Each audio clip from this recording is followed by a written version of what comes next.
Hello, my name is John, and today we'll be reading While No One Was Looking, Congress Took a Huge Step Toward Fixing the Economy. This editorial is posted June 8, 2017 in Investor's Business Daily.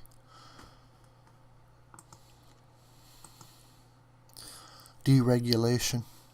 Former FBI Director James Comey's testimony before the Senate Intelligence Committee was the fixation of Washington on Thursday. But the big story was on the House side of Congress, which passed a bill to repeal the ruinous Dodd-Frank banking law. The Final Choice Act, approved in the House by a 233 to 186 vote, no Democrats voted for the bill, has generated almost zero attention, but it has the potential to be the most economically beneficial legislation Congress will consider this year.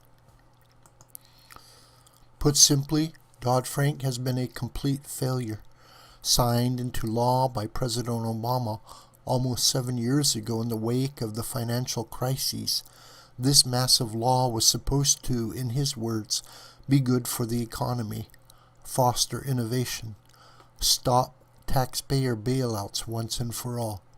Is lived up to zero of those promises. Dodd-Frank's 22,000 pages of regulations, which cost $36 billion to comply with in the first 6 years, has choked competition in the banking industry, made banking more expensive, harmed economic growth, and, to top it off, failed to make the banking system safer or end too big to fail. Since Dodd-Frank became law, for example, more than 1,700 banks have disappeared, more than one a day on average.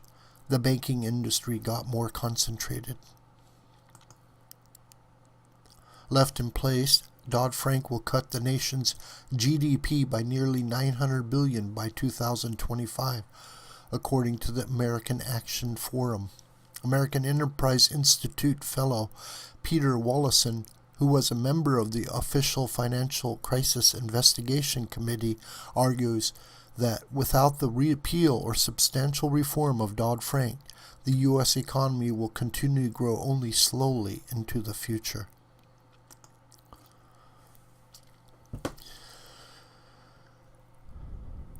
As for making the financial sector less risky, that too was a sham.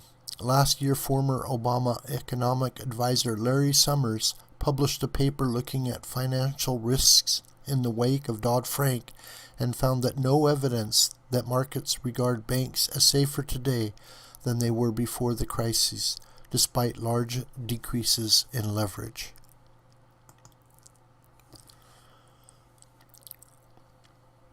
Finally, Dodd-Frank created an unaccountable regulatory monster in the form of the Consumer Financial Protection Bureau. Within the span of just a few years, the CFPB exploded in size and regulatory might, using its unchecked authority to attack credit bureaus, auto lenders, education loans, payday lenders, and prepaid cards. It also started collecting massive amounts of sensitive financial data on millions of Americans.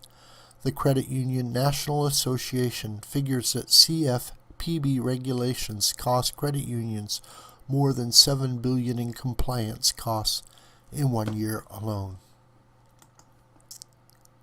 Late last year, a U.S. appeals court ruled that the design of the CFPB was unconstitutional because it gave the director more unilateral authority than any other officer in any of the three branches of the U.S. government, other than the president. The House Final Choice Act would strip the worst elements of Dodd-Frank and rein in the CFPB. The result will be a healthier financial sector and faster economic growth. Unfortunately, Democrats in the Senate are determined to stop this bill in its tracks. What's likely to emerge there will be a Dodd-Frank reform bill that is tepid enough to attract sufficient Democrats to overcome a filibuster. This is hardly enough, but at least the regulatory ball is moving in the right direction.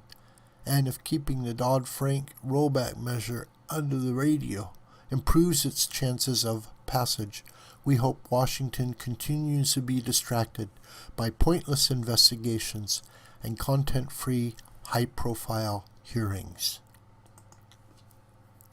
This video is a production of the School of the White Crane. My name is John Brooker, and you could reach me through commentary on this video or by my Gmail listed here. Please share this video with family and friends and on social media. May God richly bless you.